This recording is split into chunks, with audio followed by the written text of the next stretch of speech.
the community made an early decision to push for a uh, unified, coherent library where sort of the push was, let's try to reach all of an undergrad curriculum. And then once that was sort of inside, let's move on and let's push to the frontier of mathematical research with a few projects.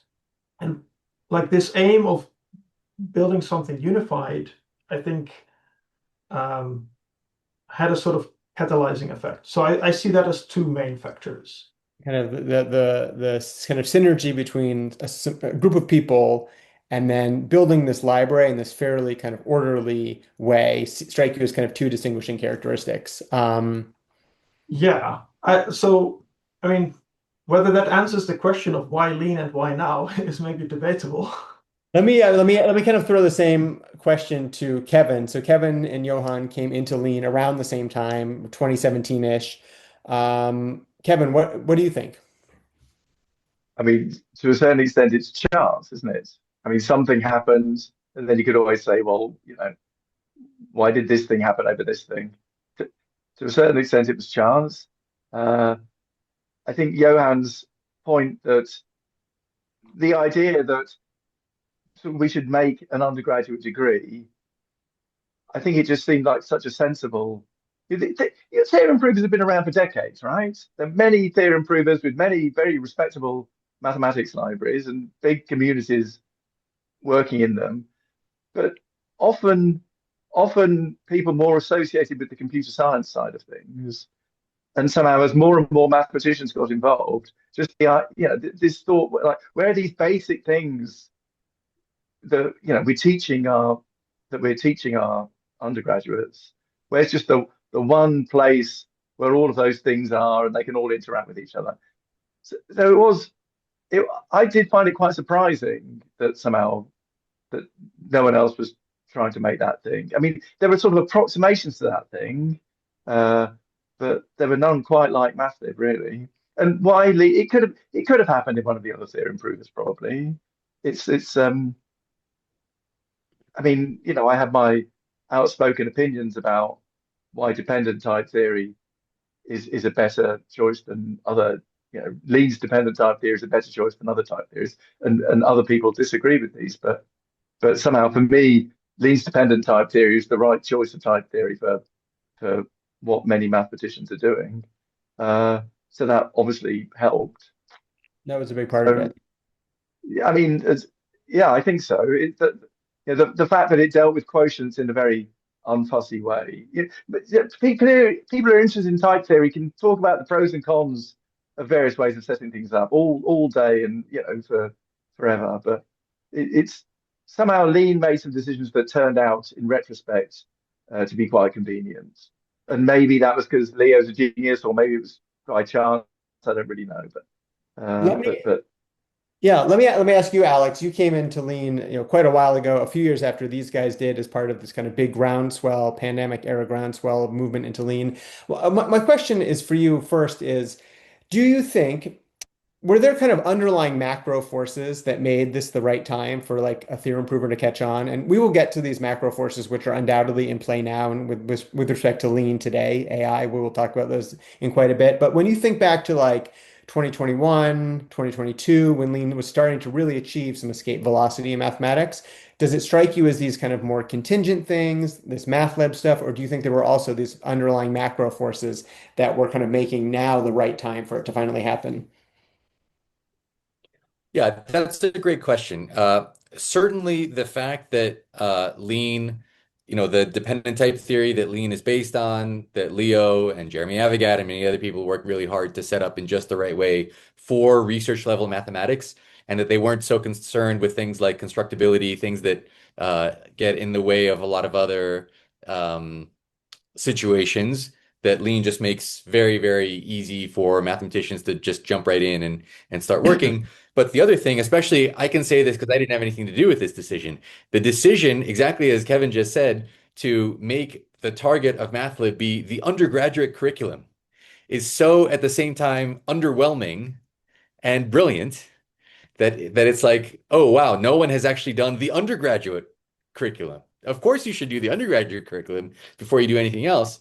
But like a lot of the other libraries are very spiky. So they've done amazing things in one direction. They prove the odd order theorem. They prove the prime number theorem. They prove all kinds of things. But then if you ever want to do higher level mathematics, more modern mathematics, and you need the manifolds library to talk to the algebraic varieties library to talk to the group theory variety library and so on.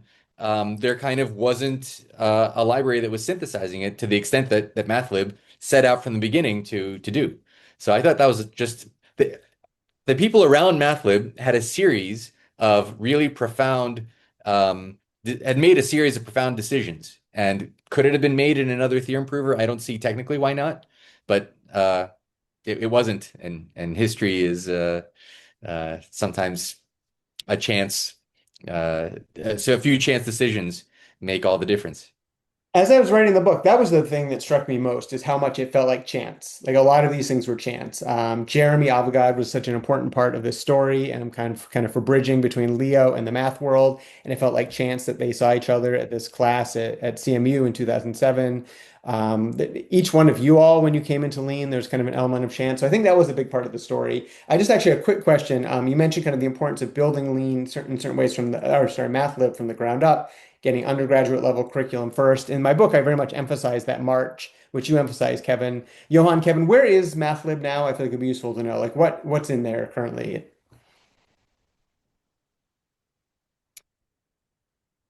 A bunch of stuff. It's spiky. I mean, it's spiky, like Alex is saying. Is it first year grad school? Is it first year grad school?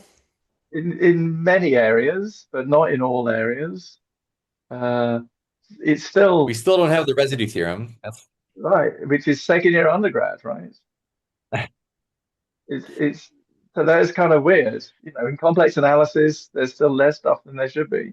I certainly knew more complex analysis when I graduated than Lean does now, but I certainly knew a whole lot less commutative algebra Mm-hmm. and a whole lot less category theory. So, I knew more about manifolds than Mm-hmm. Lean does, but I knew less about groups. So it's I'm just still talking about the point where I graduated. So it's from, still from Cambridge. yeah. Oh, Cambridge, PhD UK. or undergrad? No, Even undergrad. undergrad even. Yeah. So it's like Undergrad. pretty uneven still. Okay, that's interesting. Absolutely. Um, Yeah. all right, a question we're going to spend a lot of the time talking about kind of present day stuff, the things that everyone's reading about on Twitter. But the book is very much about the development of Lean and Mathlib and the years 2013 to 2023. A through line in the book is that Leo de Moura, the creator of Lean, did not build Lean for mathematicians. In certain ways, he was brought kicking and screaming into their world. I think he's like very happy with how it's all turned out. So Johan and Kevin, you were very much interacting with Leo in those kind of crunch years where he was still trying to develop the program. The book talks a lot about some of the tensions that were felt between Leo and the math community. There were periods of rapprochement and distancing. What was it like to work with Leo in those years? And kind of how did you feel those tensions between what he wanted to do with Lean at the time and what you wanted from it? Johan, maybe go ahead. Yeah, I think it maybe took me a while to really understand what the tensions were and where they were coming from. And that's maybe because I'm sometimes socially a bit dense. But anyways, by the time I understood these things, I think there was already a sort of modus operandi that other people had figured out. And quite early on, there was already also this point where Leo decided, okay, I'm actually going to work on Lean 4. And so part of the community started maintaining a community version of Lean 3, which we were using a lot. But then, like you were saying, it went up and down, and especially, say, I think around the time when the liquid tensor experiment started, Leo was very interested in how that was going. And I was super excited. Like the first time I met him was on the day that the liquid tensor experiment finished. Like that was the first time I met him in person. And that was a wonderful moment to sort of like, What do you mean by finished? Which finished? Which The one? one at ICERM, like after when it was like truly completely done. Yeah. Where you're pacing in your bare feet. I remember that. I've video announced it, and there's like a room full of applause. Yeah. Yeah. You crashed my talk, right? I think so. Yeah. Yeah. Kevin, what do you think about that? Kind of what was it like when you think back on those periods before kind of we understood exactly where lean would find its place in the world, and there was still, to some extent, a negotiation going on between what you wanted and what Leo was trying to build. I had very little dialogue with Leo. I mean, I knew Leo. We would chat occasionally, but I didn't understand what he was doing, and he didn't understand what I was doing. I mean, I think he was pleased to have a user of his software. I was a user of his software, but he already had understood that this was the wrong software. This was Lean 3. In fact, at some point, he told me that I should really consider stopping building the maths library. I mean, I wasn't a maintainer, but I was, a very keen advocate for this, for this vision of making an undergraduate degree. He just said it was too early and we should be doing it in a different piece of software, namely Lean 4. And I told him that I was having too much fun, right? I couldn't possibly stop because we're gaining momentum and I was having fun. And as an academic, you don't just stop, right? You just do the fun things. But most of the time, he was just busy making Lean 4. He wouldn't like when we were stuck on things, we had people like Mario Carnero. There were plenty of other people that could help out, or Gabriel Ebner, who was maintaining Lean 3 at that. Leo had nothing to do with Lean 3 really by 2019 or something. He'd stopped thinking maths at all. So we were just getting in, he's not interested in mathematics. We were just getting on with the maths. I visited him in Seattle. I mean, I knew him, I met him. Right, you met him in 2019. I went to Seattle in 2019 and he introduced me to his boss and and I was basically interviewed by his boss and his boss said, so, what are you expecting from Lean 4? And my response was, well, I think Lean 3 is fine. I don't know what all the fuss is about, which is, of course, the worst thing to say, but it was my honest opinion. And I did explain afterwards that like I had no understanding of how the core software worked and no understanding of Lean's vision for the switch from Lean 3 to Lean 4. All I knew was that Lean 3 was perfectly good at doing mathematics as far as I could see. And so I'm not the person to be, I'm not a computer scientist. I'm a long way from being a computer scientist. I never liked writing computer programs because somehow I would have to worry about runtime issues. And with Lean, you get computer science, but without the runtime issues. It's all something, you never run your code. So it was the best kind of computer program as far as I was concerned. I'm looking But forward yeah, to it. Leo just did his thing, and we were doing our thing, and that was fine. And then when Lean 4 was made, then it was different because then we had to start interacting because then we've got a million lines of code written in the wrong language, and suddenly we have to figure out how to change it so it's written in the right language. This is the massive port of Mathlib Yeah, the from massive port. But before that, yeah, Leo was just someone I bump into in conferences and have a giggle with. So, I think it's really funny that you that you said like, okay, Lean 3 is already the right language and like we didn't have any sort of requests for Lean 4 because in hindsight we see like Lean 4 brought loads of things that were a massive like drastic improvement and but you see, I couldn't judge, right? There's all these people in the yeah. computer science community who know exactly what theorem provers could look like, do look like, should look like, whatever. Whereas this is like the third programming language I've ever learned. I'm in no position to. I learned BBC Basic and then 6502 assembly language when I was 14 years old, and then I learned Lean. And so why? I mean, I did stress this. Like you're just asking the wrong person. Just leave me to do mathematics. I've got a vision. But the core software, whatever, I'll just do what I'm told. So the book, But it turns out Leo did the right thing, apparently. Leo did the right thing. So the book, I mean, there's like a lot of attention to the years like 2015, 16, 17, 18, where especially 17, 18, Mathlib is getting off the ground. And then there's a chapter about kind of the pandemic and this grassroots movement growing quite a lot. Alex, tell us like when you kind of started moving into the lean community. I have like two things. Like, what was your kind of impression as you were getting in? And was there a moment where you thought like this thing is for real? This is going to be kind of like a kind of a permanent part of how math is done from here forward. And if you've had that moment yet at all. I mean, I have had that moment. It's going to be hard to distinguish that moment from everything that's been happening with AI, which I think we'll get to later. Yes. When I first started in 2019, I think it was from hearing a talk by Kevin about I think that's around the time that the perfectoid spaces definition project was done.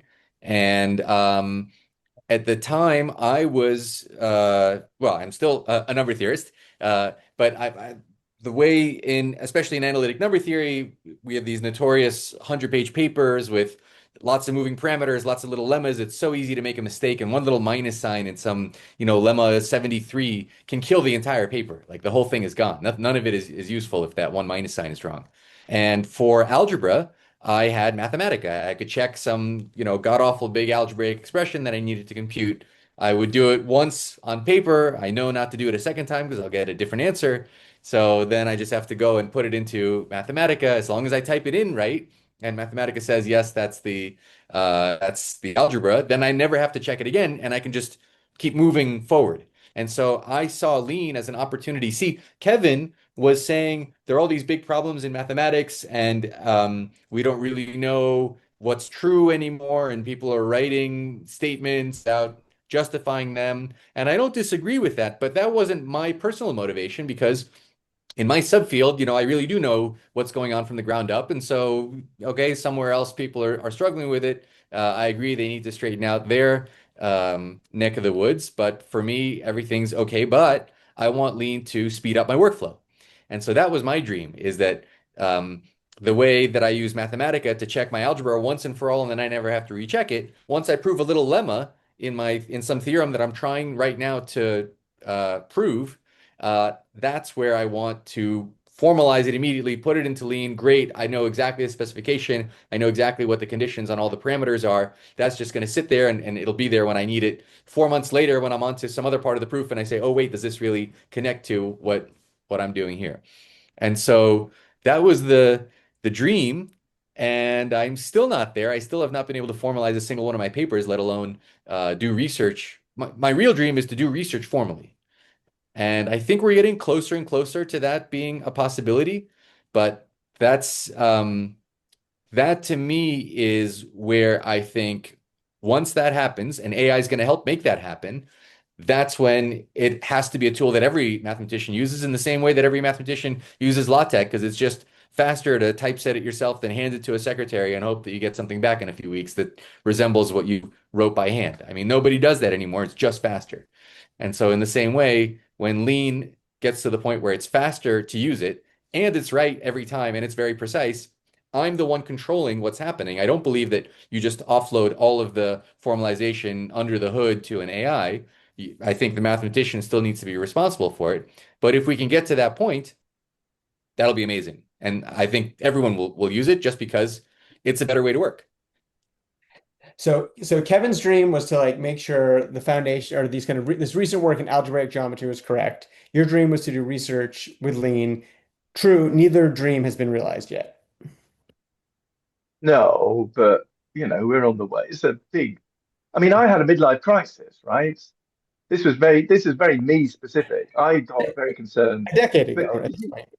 Alex said, "Oh yeah, I'm on top of my area and I know what's going on." But you see, with me, what happened was I was on top of my area and I stopped to bring up three children, and then when the youngest was able to make their way to school, I suddenly thought, "Great, let's get back on top of my area." And I realized I had a huge amount of work to catch up on, and that I wasn't entirely convinced that all of it was right because the papers had got very long and I could yeah, I had some worries, and so I quite believe that Alex doesn't have those worries because somehow maybe he never lost track. I lost track of my area, and maybe my turning to lean was a reaction against that. Realizing that I was no longer a sort of a top world expert of the Langlands program anymore.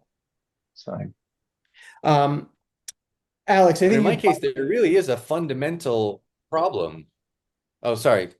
No, go ahead. Kevin, I Go was ahead. just going to say, like the rate of the mathematics, the rate of growth of the mathematics that I'm interested in doing research at is, let's say, epsilon, and the rate of growth of Mathlib is also exponential, let's say delta. And it seems to me that epsilon is greater than delta. How And do you put that, so I Kevin? You might have a way of never, putting that in. without help from AI, Yeah. like I might never be able to get to the point where I can do research without a lot of help. And this is, hopefully in the near future, AI will get me to the point where I can do research and do Mhm. it formally. This is Kevin's statement that Lean knows or Mathlib contains 0% of all math and going down. Right. I want to actually, I want to kind of consider this like a slight kind of alternate story, the one that's not going to play out, which is AI doesn't happen. So like basically the book and kind of the way you all have participated in Lean was almost entirely in the pre-AI world. You were fully bought in before AI. The story completely changes with AI in many ways that we'll get to. What do you think was kind of Lean and Mathlib's trajectory as like a tool and kind of a standard way of working, maybe ultimately converging to the way like LaTeX, kind of that level of kind of acceptance in the field? What do you think was the trajectory you all were on in, say, the fall of 2022, before ChatGPT, before AI became a thing? Where did you think this was headed? Johan, go ahead. Yeah, I think one of the things that, um, let's say, that I really enjoyed Guys, I'm just letting you is, know I'm about to admit Leo to the chat. So here we go. okay. Um, so one thing I really enjoyed is that in the Mathlib community, there was this strive at like finding the right generality for sort of this Bourbaki spirit of like, let's take all these different ways in which a mathematical concept is used and all the different ways in which you can build it and find the right way to actually think about this object and yeah, turn it into a formal concept. And sort of this notion of API, which is language that we borrowed from the software world, of find the interfaces, find the right ways uh, to construct these objects, to use them, etc., and turn that into a small theory about this object. And I think that has led to, well, many examples. Like each one of them is sort of small, but for example, the change of variable theorem that we have in differential geometry is just way, way, way more general than anything you find in the literature. The way we deal with limits in analysis follows an approach that started with Bourbaki, was perfected by Johannes Hölzel and Isabel, and then yeah, pushed to its limit, pun unintended, in Mathlib. And yeah, there are loads of that kind of examples. So I think I was very much to the drawn in by the idea of, okay, we're trying to build something where we digest mathematics once more and really try to get it right, and do this with a large community, because you can try to do this alone, writing a book, pen and paper, but it's a super small contribution. Whereas now with hundreds of people, we could actually push for something that that had a chance of covering all the basics, like the fundamental part of mathematics, like this undergraduate curriculum that we've been talking about, maybe beyond that in some areas. And so do you guys think Lean as a tool for mathematicians, Mathlib as this well-ordered and fairly comprehensive library, were you on pace to kind of achieve what you wanted like in the next decade, 2 decades in your lifetime, do you think, kind of just before AI, Kevin, Alex? I had no vision as to where we were going. I was absolutely 100% motivated by the fact that I found writing code in the software a lot of fun. Because as far as I was concerned, it was like playing computer. I mean, the number of computer games I was playing has sort of vastly decreased to essentially zero since I started playing Lean. But I was playing, a fair bit of computer games before that. And secondly, when you look, I was giving a lot of talks at this time. And if you go back and look at them, because I have all these LaTeX notes, these snapshots of what I was saying at the time, and I don't have any coherent reason for why we should be doing what we're doing. And it was just so obviously the right thing to do. Like let's digitize mathematics. We've got to start at the bottom because that's the way it works. So let's digitize the bottom bit, and then let's keep digitizing other bits. And because we're making mathematics, we're modernizing mathematics. If you digitize it, I knew that if you digitize things, then you can do new things with them. Yeah, because like you digitize music, and then all of a sudden, you can download CDs off the internet, right? This is, I'd seen this 20 years earlier.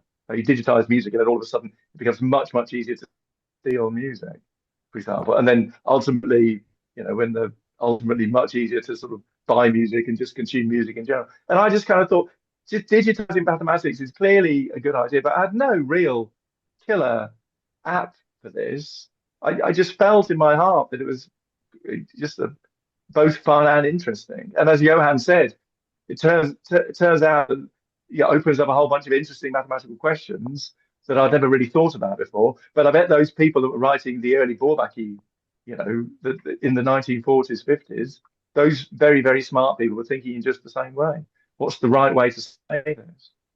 They were just doing it, with an old-fashioned medium. So we were having the same fun as them, but in this new way. It was, I didn't need any motivation. Yeah. I just felt like the right thing. Maybe it's not. I mean, that's quite interesting, and maybe my question is not the right one. Alex, do you think was Lean on pace to be a going concern in math prior to this kind of inflection? So this epsilon being greater than delta situation, the way that I envisioned that we would eventually try to make some progress towards fixing this imbalance was through tactics. So this is what I learned from Heather Macbeth. We should be spending a lot more time writing tactics than proving theorems, especially in certain fields like PDEs where, the subject is techniques, not necessarily here's one overarching theorem that covers everything. Here's a sequence of techniques that will do whatever you want, but you don't bother saying what you want to do with it. You just it's really about the technique. So I thought that tactics were going to be the way to try to get delta closer to epsilon. I did not, of course, I don't think anybody really envisioned the impact that LLMs would have had at that time.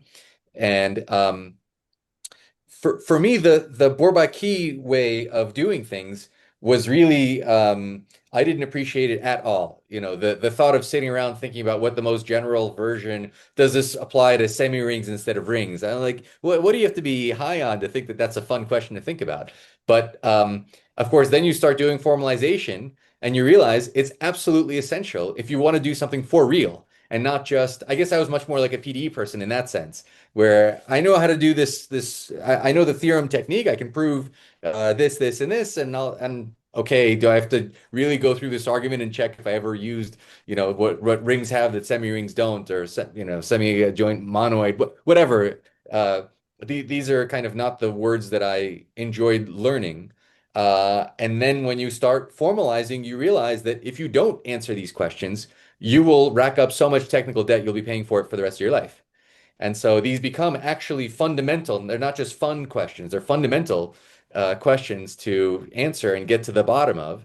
And of course, then when I started teaching with Lean, I started relearning subjects that I had been teaching for 20 years in ways that I never really understood, and I think still don't exist in any textbook.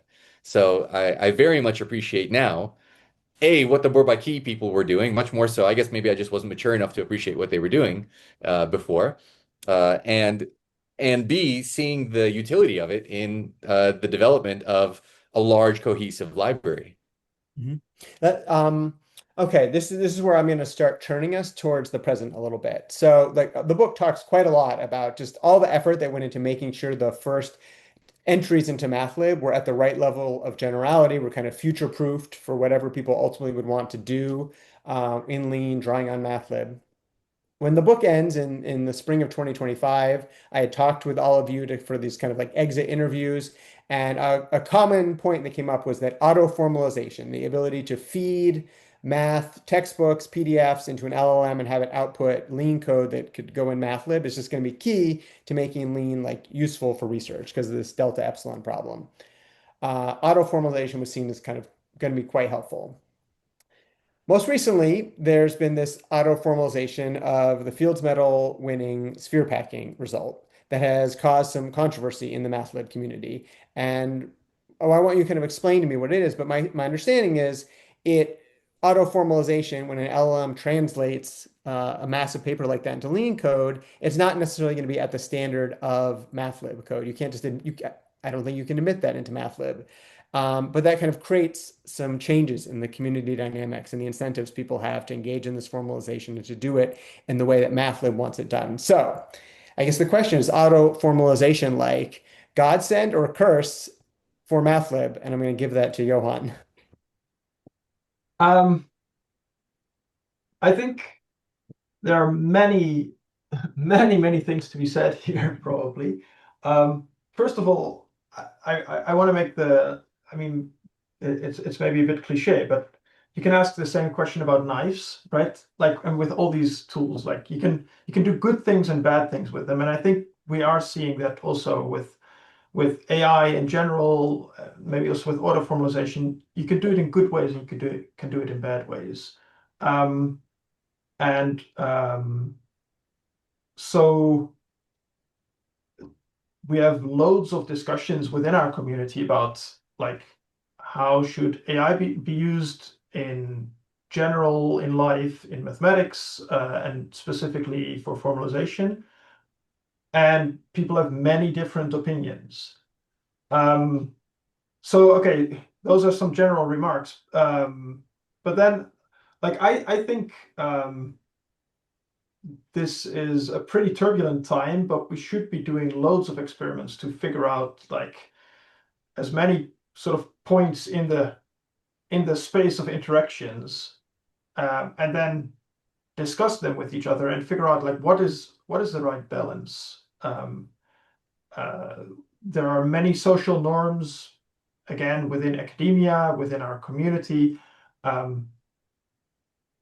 How do we should some of those norms or values adapt to this new era? What are the expectations that we have of how people will interact with AI, with formalization, and what kind of work gets you prestige, gets you credit, and how do we recognize those things?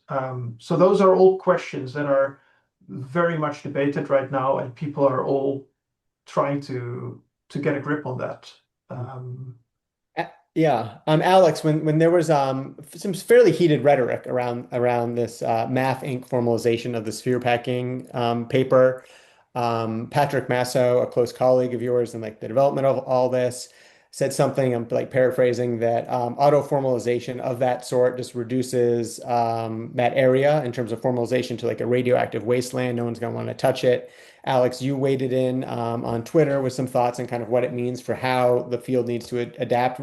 Tell us what you were thinking or what you're thinking now. So I think Patrick is very right that we should be concerned about what can happen if you start, exactly as Johan was just saying, where do incentives are drive human behavior. And okay, in math in general, we have an incentive to prove new theorems. Great, because we want more knowledge about the universe. That's a good incentive to have. That's why we reward papers and discoveries and so on. Papers are the mechanism by which we disseminate those discoveries. Great. So then people come along who want to do formalization. And now from the get-go, you're not saying that you're formalizing new research, you're formalizing existing research. So you still get a good amount, at least in some sense, a good amount of reward for thinking really deeply about something, formalizing it in such a way that it is the most general, the most reusable, the most abstract. That's the right level to go into Mathlib, everything kind of falling into place and being reusable. You work really hard to do something like that, or at least you have in mind a plan for doing something like that.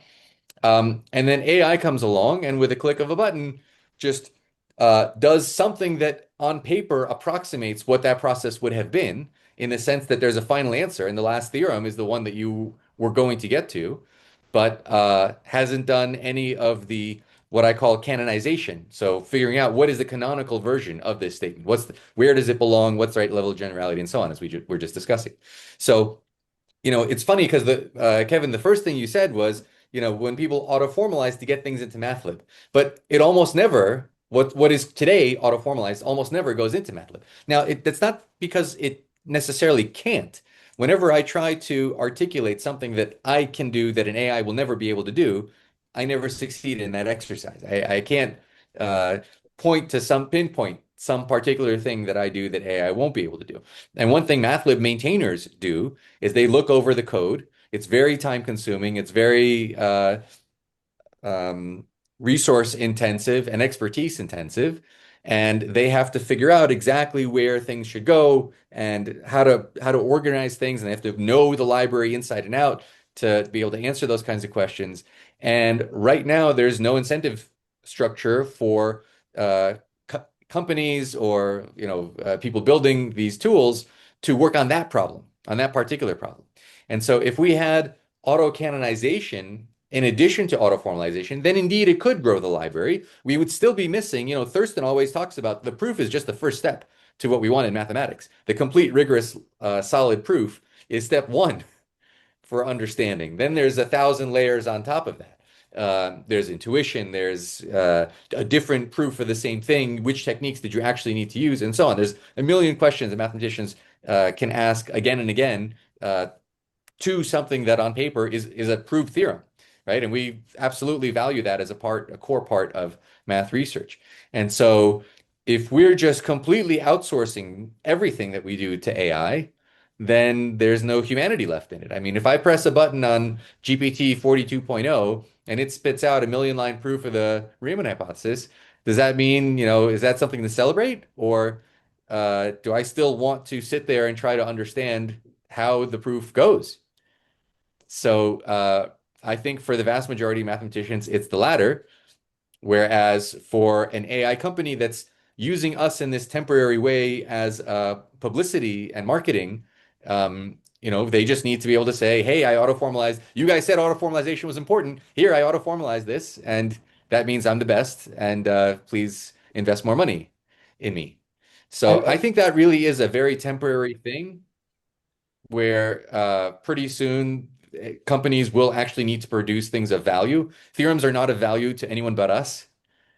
And so, they're spending millions and millions of dollars doing what universities spend millions and millions of dollars on, namely paying mathematicians to create prove new theorems. I think this period is going to fizzle out and they'll return to making things in the real world, which don't include theorems.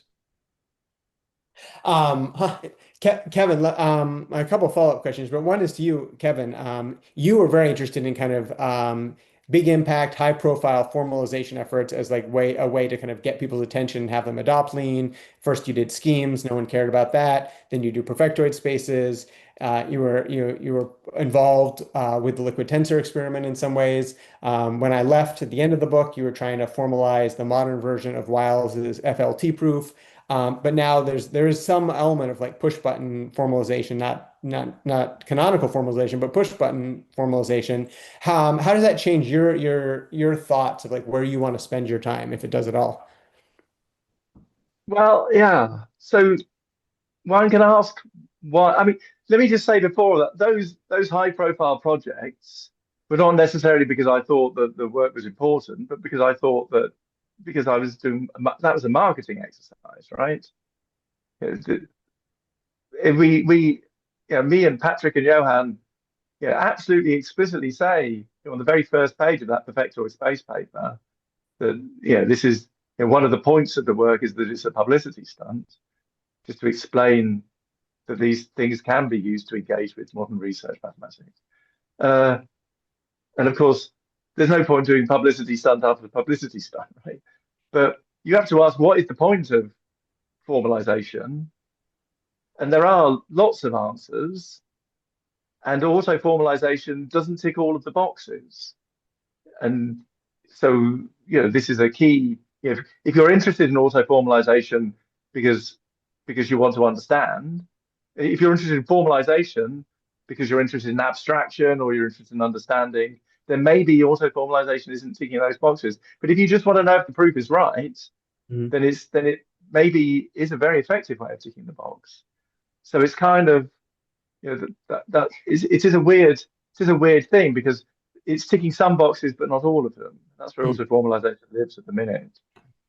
So, and the Fermat project, my current publicity stunt is if an AI company came along tomorrow and said, "Oh, we press the button and it's done," then this would be a great example of something that would teach us very little. Like, I never say I'm 100% sure that the proof of Fermat's last theorem is correct, but I am 99% sure that the proof is correct. And there are plenty of, and I'm only not saying 100 because I'm sort of cautious and paranoid. I'm sure there are plenty of number theorists who would happily say they're 100% sure this proof is correct. And so if a tech company then says, "There we go, now it's formalized," we've learned essentially nothing. So that can't be the reason that I'm trying to formalize the proof of Fermat's last theorem.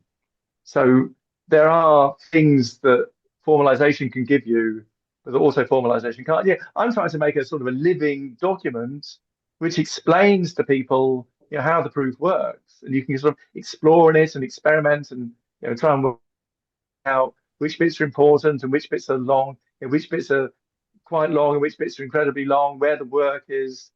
There's all kinds of things that come out of this project, and also it's kind of expanding Mathlib, and also it's finding right abstractions, and also it's writing the right definitions. There's all sorts of things that auto formalization won't do. But the other reason that I got into this, because I was paranoid about the literature, auto formalization is going to be great for that. If we can get to the point where we're auto formalizing modern papers in number theory, which are 200 pages long, and maybe not maybe nobody actually read carefully, then this is great. I think that AI might make mathematics take a step backwards. I think it's not impossible that in 5 years' time, we know less about the Langlands program than we know now, because AI has found us out, and said, this bit here where the author says it's obvious, how are you going to deal with this? How does it actually work? And it turns out that maybe nobody knows. So it's a funny thing, but you brought up a point that changed the game, but it's not going to solve the game, right? I actually have a question about this. So one thing you get out of auto formalization is presumably you know if it's correct or not. I was talking with a friend about the sphere packing Vyazovska formalization, and they said something like, this is like a tremendously long AI generated formalization. It compiles, but like you don't really like. What if the definitions are not in fact defined the right way? You don't necessarily know that. And this is something that came up in the humans wrote the definitions, right? AI took that project over. Humans had written the statements, and they'd written a chunk of the proof, right? And then the AI sort of finished the job. Right. So there's this blueprint already. I guess so. Maybe as a more general form of the question is like when you're doing the liquid tensor experiment, Johan, you and Peter Schulze are talking about. You have this kind of philosophical debate about definitions at some point, and Peter's like, he's like, how do I know that what you've defined in Lean is the same thing I have in my mind when I think about this idea?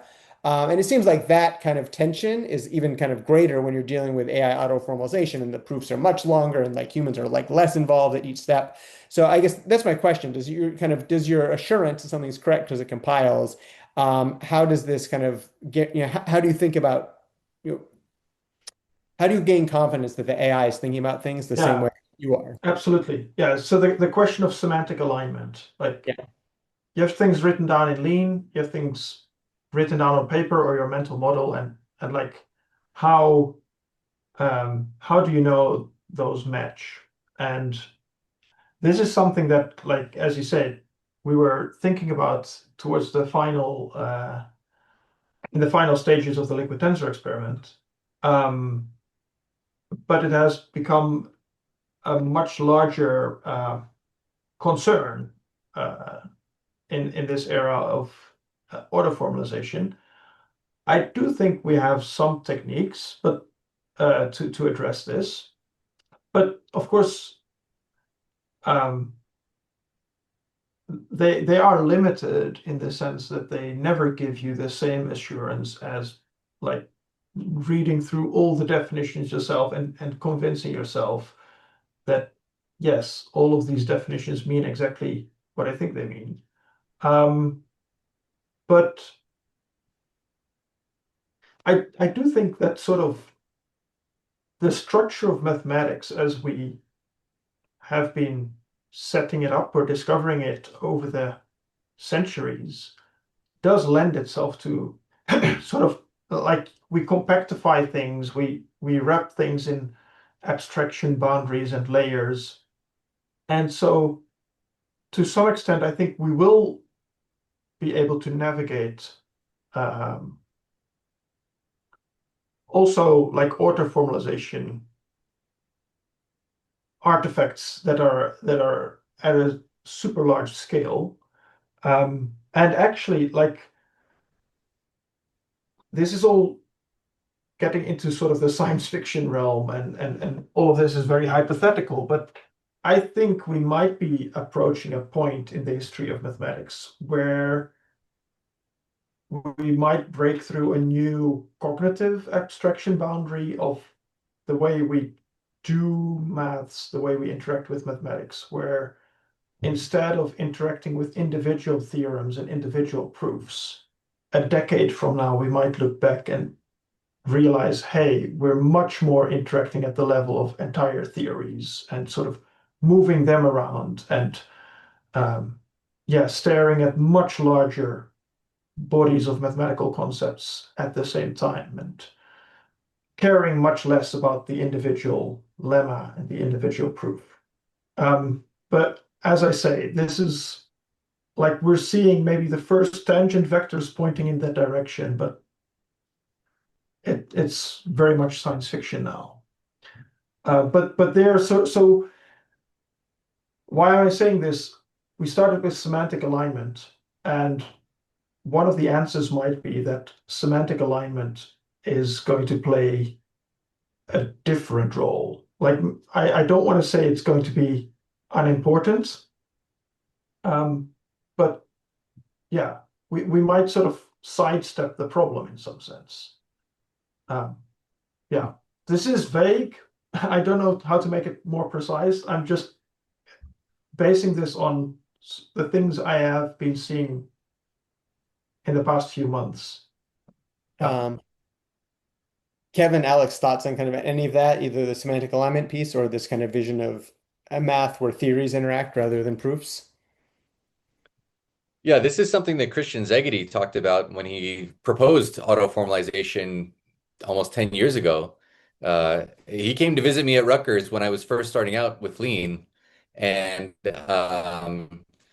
he gave a talk about a variety of things, and we went to lunch, and he said, you're wasting your time. I said, what do you mean? He said, you're learning how to do, mathematicians shouldn't be spending their time doing Lean. They should be spending their time teaching computers how to auto-formalize Lean, and then just cut it loose. And I said exactly this to him. How are you going to check semantic alignment? How are you going to make sure that what the AI thinks it's formalizing is the right concept? And he said, that's easy. The same way mathematicians do. And so in mathematics, there are concepts that work for us really, really well until they no longer work for us. And then we have to change. So Newton's version of what a limit was perfectly fine through the entire lifetime of Euler. And then you get to Cauchy and Fourier especially, and all of a sudden we can't work with that notion of a limit anymore. We have to refactor what a limit is. And then we have to refactor what calculus meant, and then we have to refactor what topology meant, and then we have to. So mathematicians constantly change our notions as we hit against new and more, deeper and higher levels of abstraction and so on, and we change our definitions as a result. Who's to say AI can't do that? Maybe it has a preliminary definition of what a group is, as it's going down in its formalization. And then just like in Mathlib, the definition of a group changed 6 times. Well, AI could hit the same problems, recognize that it's hitting a problem, recurse back up to where that problem originated, change the definition, and keep going. And in the end, if you believe, this is what Christian reminded me, is that if I believe that mathematics exists and is not just something that we make up for arbitrary reasons, then the definitions that we make are to prove the nice theorems that we want them to satisfy. And when a formalizer can't do that anymore, it realizes either the statement's wrong or the definition's wrong or both, and it has to figure out how to connect those instances in the same way that human beings do. When the things that we want to be true turn out not to be true, maybe we have the wrong definition. So he's using time as the lever to fix the fact that we don't have a better way of dealing with semantic alignment right now. For any one formalization, you might get everything wrong. And we see that, by the way, with these whole textbook formalizations, where entire theories are being stuffed into the structure, and what you're supposed to prove is one of the fields that's being assumed, and then the theorem is, trivial. So AI loves to do that. It loves to cheat and save its tokens. Maybe it's being trained to save tokens or something. But if it does that for one application, then all of the other applications downstream, it won't be able to prove anything because it hasn't actually defined what a genus is or whatever. So we get to interrogate the definitions that it came up with in the Right. future. We have 3 minutes left, I believe. And I had 2 sets of questions left. I'm going to give them both to you, and you each have 1 minute. You can choose one or stuff answers to both into your answer. The 2 questions, which came from the audience when they submitted them when they registered for the talk. One, what advice would you give to a graduate student entering today for like the best way to go about their math education? That's either that, or what do you envision doing in your research, kind of incorporating these digital tools, AI, into your research? Like, I don't know, how are you kind of imagining doing it? So either of those questions. And why don't we go Kevin, Alex, Johan? Oh, I can't take it. I've been asked this many times at the graduate student question. The minute my understanding of my own area is sufficiently fuzzy that I don't really know what to say. And in terms of my own research, I mean, I've stopped doing curiosity-driven research now. I'm more focused on, making data sets for, challenge data sets for, I'm focused on these alignment questions. We're missing 1,000 definitions still before we can start even stating what mathematicians are talking about across mathematics. So somehow it's not changing my own. I'm not really doing. I'm doing sort of a strange new thing, and I'm more worried about sort of trying to solve the problems that I perceive in the field, and have no real suggestions for what young people should be doing. I'm very confused about that point. Alex. Young people also ask me if they should go to grad school, and my answer is I believe that the purpose of grad school is to train your brain to think in the most over the longest term possible and the most abstract things possible. Not because you necessarily are going to then become a math professor. That was never just in the pure numbers of number of PhD students relative to the number of tenure track positions afterwards. It was always the case that the vast majority of people getting math PhDs don't stay in academia. They still find the training that they receive valuable. And so I don't believe that, even if we get to the point where you want to prove a theorem, you click a button, you should still, if you believe that having a brain that is capable of thinking, you should still exercise it. And there are lots of different ways to exercise it, but getting a math PhD is among the more rigorous of them, if you're doing it the right way and not just clicking a button in the AI. And for your research? And for my research, I basically split my time in half, where half the time I'm doing pure math research and half the time I'm investigating what can be done with new technology. And at the moment, I'm still waiting for the day when the two come closer together. Not yet. Okay, good. Or good to know that. Johan.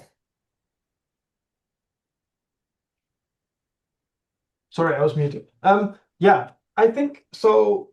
It is a very volatile and uncertain time. And so my advice is that to the extent possible, try to be adaptable. Do be courageous. Experiment a lot. It's more important to move than than the precise direction in which you move, because you can change direction and sort of when you're moving, when you're training your muscles, like your brain muscle, it's easier to adapt than when you're standing still, constantly pondering, like, which direction should I start moving in? Interesting. And I kind of it reminds me of the story I tell in the book about how Johan, you became involved with Lean at all. You viewed it as very much a risk to your career at that point in your career. You waited a little while, but you didn't wait till you were a tenured professor to take that risk. I mean, I think that's very much an example of moving in kind of into an unknown situation as the technology around you changes. All right, we're at time. Unfortunately, I think we could easily go on for another hour. Thank you to the three of you for joining us. To the guests in attendance, we're doing another session tomorrow, same time, I believe, same kind of sign up process through the Lean FRO. I hope many of you will join us. I'm glad to see that Jeremy Avogadro and Leo de Moura are in this meeting right now. There will be two of our three guests, and Sebastian is also here as well. Those are our three panelists tomorrow. Looking forward to chatting with you all. Great to see Johan, Alex, Kevin. Great to see you again. Thank you so much for your time today. And I think we need to sign off. So goodbye.